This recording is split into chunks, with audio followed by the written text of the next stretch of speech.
नमस्ते। कैसे सब लोग। मैं सिंधु शर्मा। आज हम अक्षय तृतीया के बारे में जानते हैं।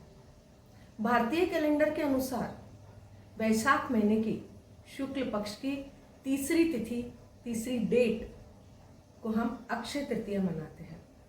अक्षय शब्द का अर्थ होता है जिसका कभी नाश न हो।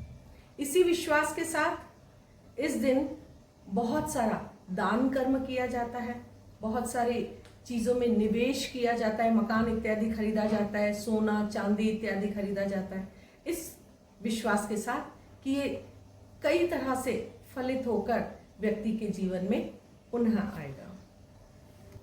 अब हम जानते हैं कि इस दिन क्या क्या हुआ था।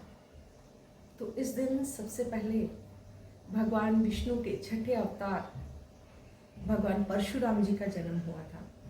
इसके पश्चात इसी दिन सतयुग का अंत होकर त्रेता युग का आरंभ हुआ था। इसी दिन पांडवों को वनवास जाते भगवान श्री कृष्ण ने अक्षय पात्र दिया था, जिससे भोजन और पानी इत्यादि कभी अभाव नहीं रहता था, कभी कमी नहीं होती थी। इसी दिन से विश्व के महानतम महाकाव्य महाभारत का भी आरंभ हुआ था, जिसे लिखा था हमारे प्रिय गणपति बापा ने और उसकी रचना की थी मुनि वेद व्यास जी ने। इसी दिन श्री आदि शंकराचार्य जी ने कनकधारा स्तोत्र भी लिखा था। सिंहाचल में भगवान श्री नरसिंह जी का विग्रह है।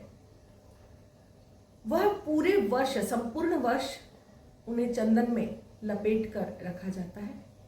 मात्र अक्षय तृतीया के दिन ही उन्हें चंदन का लेप नहीं किया जाता है, जिससे उनका दर्शन संभव हो पाता है।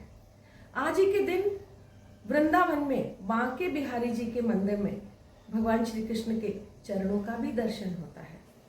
इसी दिन से जगन्नाथपुरी में प्रभु जगन्नाथ, बलभद्र और सुभद्रा जी के रथ यात्रा की तैयारी का आरंभ भी किया जाता है। इसी दिन से रथ बनाने की प्रक्रिया आरंभ हो जाती है। इसी दिन गंगोत्री, यमुनोत्री और बद्रीनाथ के पट भी खुलते हैं। इसी दिन से चारधाम यात्रा का आरंभ भी होता है। अब इसके अलावा भी यदि मुझसे कुछ छूट गया है तो प्लीज कमेंट करके मुझे अवश्य बताएं। जय श्री राम।